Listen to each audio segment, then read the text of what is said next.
સુરતમાં અનરાધાર વરસાદ વરસ્યો છે। આબ ફાટ્યા જેવી સ્થિતિ સુરત શહેરમાં બની છે। દ્રશ્યો આપ જોઈ રહ્યા છો એબીપી અસ્મિતાની સ્ક્રીન ઉપર 2 કલાકમાં 5.67 ઇંચ વરસાદ સુરત શહેરમાં ખાબક્યો છે।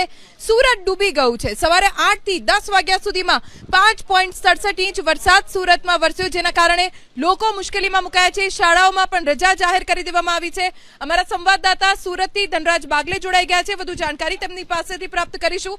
ધનરાજ, શું સ્થિતિ સુરત શહેરની?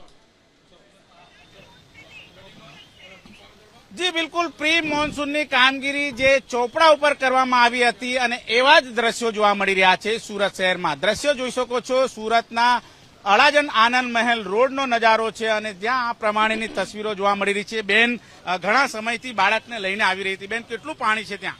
અહીંયા તો હજુ બી ઠીક છે। ગંગેશ્વર મંદિર રોડ પર આટલું પાણી છે, શોલ્ડર સુધીનું। મારી એક્ટિવા આખી પાણીમાં ડૂબી ગઈ છે।